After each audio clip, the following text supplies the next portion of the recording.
Hello everyone, welcome back to Vinayak education. मैं हूं प्राची नागर और हमने स्टार्ट करी है एमपीपीएससी के लिए एमपी जीके की सीरीज। तो स्टार्ट करते हैं पहले क्वेश्चन के साथ। मध्य प्रदेश का 52वां जिला कब बना? तो मध्य प्रदेश का जो 52वां जिला है वो है निवाड़ी, जो कि बना था 1 अक्टूबर 2018 में। निवाड़ी को टीकमगढ़ से अलग करके बनाया था। अगर हम बात करें 53 जो जिला है, 53rd नंबर का, तो वो है हमारा मऊगंज।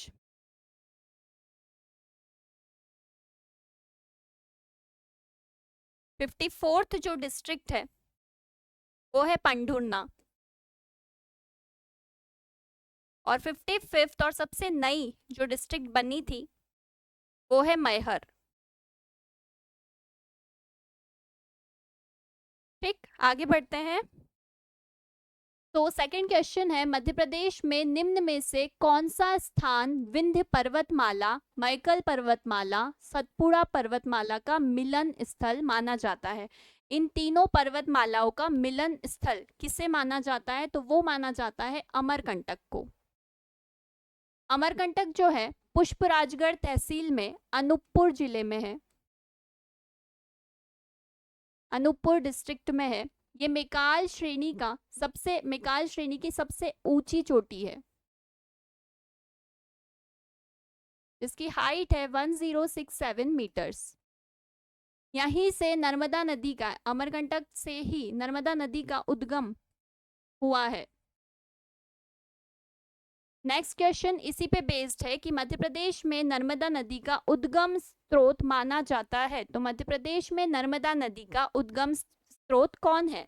तो नर्मदा नदी का उद्गम अभी मैंने बताया, अमरकंटक अनूपपुर हिल्स, सॉरी, मेकाल पर्वत श्रेणी में अमरकंटक से अनूपपुर जिले से नर्मदा नदी का उद्गम होता है।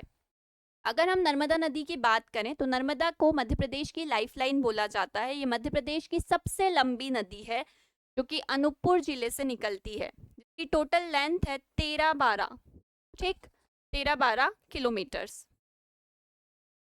नर्मदा नदी निकलती तो अनूपपुर से है,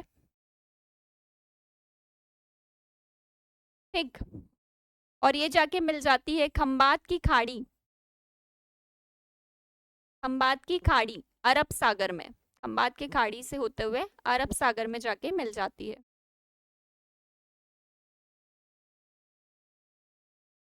नर्मदा नदी को रेवा नाम से भी, इसका जो पौराणिक नाम है वो रेवा है, इसे रेवा नाम से भी जाना जाता है। ठीक, आगे बढ़ते हैं। पायली जल सरोवर मध्य प्रदेश के किस जिले में स्थित है? तो ये जो पायली जल सरोवर है ये मध्य प्रदेश के सिवनी जिले में है, ठीक, सिवनी और जबलपुर में जो बरगी जलाशय है उसके समीप ही ये पायली जल सरोवर है। ठीक, ये सिवनी में एक बहुत अच्छा पर्यटन स्थल आप इसको मान सकते हो। गंगुलपारा वाटरफॉल, गंगुलपारा जलप्रपात किस नदी के कैचमेंट एरिया में है? तो ये जो गंगुलपारा वाटरफॉल है ये वैनगंगा नदी के कैचमेंट एरिया में आता है। ठीक, ये बालाघाट में है और एक पहाड़ी झरना है।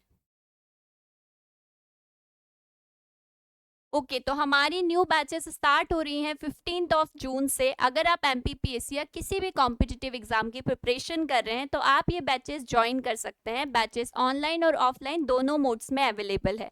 वन मोर थिंग, आप प्ले स्टोर से जाके विनायक एजुकेशन ऐप डाउनलोड कर लीजिए। उसमें आपको पीडीएफ, नोट्स, टेस्ट सीरीज सब कुछ मिलेगा जो कि सारी एग्जाम्स के लिए बहुत यूजफुल रहेगा।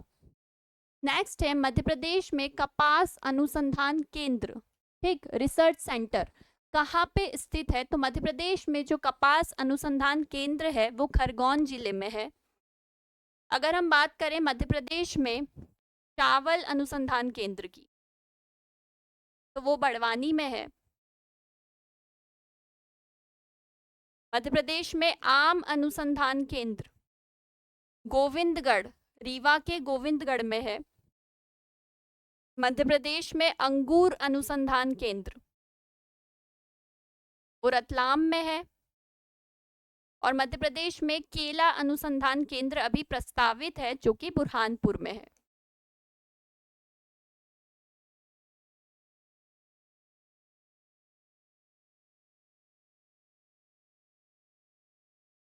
नेक्स्ट क्वेश्चन है सर्वाधिक वन क्षेत्र वाला जिला। सबसे ज्यादा वन क्षेत्र वाला जिला है मध्य प्रदेश का बालाघाट। वैसे भी मध्य प्रदेश में सबसे ज्यादा वन पाए जाते हैं, ठीक। और सागौन की जो प्रजाति है वो सबसे ज्यादा पाई जाती है और उसके बाद साल की प्रजाति सबसे ज्यादा पाई जाती है मध्य प्रदेश में। नेक्स्ट क्वेश्चन है पन्ना नेशनल पार्क को टाइगर रिजर्व कब घोषित किया गया। तो पन्ना नेशनल पार्क के बारे में जान लेते हैं, ये कहाँ है। तो ये है मध्य प्रदेश के पन्ना और छतरपुर में।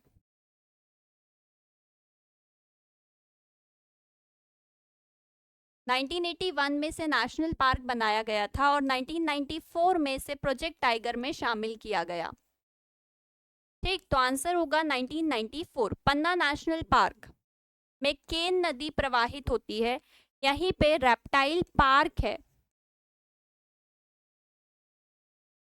इसके अलावा पांडव वाटरफॉल भी पन्ना नेशनल पार्क में ही है।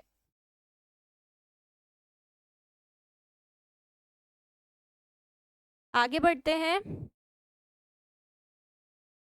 ओके, ये कुछ इंपॉर्टेंट फैक्ट्स हैं जो आपके एग्जाम के लिए बहुत इंपॉर्टेंट हो सकते हैं। तो बेतवा नदी का प्राचीन नाम वैत्रावती था। बेतवा नदी जो कि रायसेन जिले से निकली है, रायसेन जिले के कुम्हरा गांव से जाके यमुना नदी में यूपी में मिल जाती है। यूपी के हामिरपुर में ये यमुना नदी में मिल जाती है, ठीक।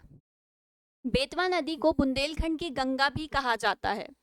नेक्स्ट जो फैक्ट है वो है बांधवगढ़ नेशनल पार्क को सफेद बाघों की भूमि के रूप में जाना जाता है, क्योंकि सबसे ज्यादा बाघों की जो डेंसिटी है, ठीक, वो कहाँ पे है, बांधवगढ़ नेशनल पार्क में। यहीं पे चरण गंगा नदी जो है वो प्रवाहित होती है और यहीं पे विष्णु जी की एक लेटी हुई प्रतिमा है, बहुत ही सुंदर विष्णु भगवान की लेटी हुई प्रतिमा है इस नेशनल पार्क में। नेक्स्ट है गजानन माधव मुक्ति बोध सृजन पीठ, ये जो है ये सागर में स्थित है, ठीक। नेक्स्ट फैक्ट है जहाज महल जो कि मांडू, धार में मांडू में जो जहाज महल है उसका निर्माण गियासुद्दीन खिलजी ने करवाया था। नेक्स्ट जो फैक्ट है भोपाल शहर जो है 5 पहाड़ियों पर बसा हुआ है। इन पहाड़ियों का नाम है ईदगाह हिल्स, अरेरा, कटारा, श्यामला और नेवरी। इसको आप स्नेक से याद कर सकते हो, ठीक। इन 5 पहाड़ियों का नाम आपने बहुत जगह पे ये ट्रिक सुनी होगी, तो आप इसको स्नेक से याद रख सकते हो। एस से हो जाएगा श्यामला हिल्स, एन से हो जाएगा नेवरी, ए से अरेरा, के से कटारा और ई से याद रखना है ईदगाह।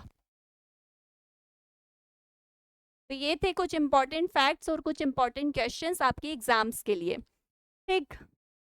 सो थैंक यू, मिलेंगे नेक्स्ट लेक्चर में और सीखेंगे बहुत सारा कुछ नया जो आपके एग्जाम के लिए इम्पोर्टेंट हो।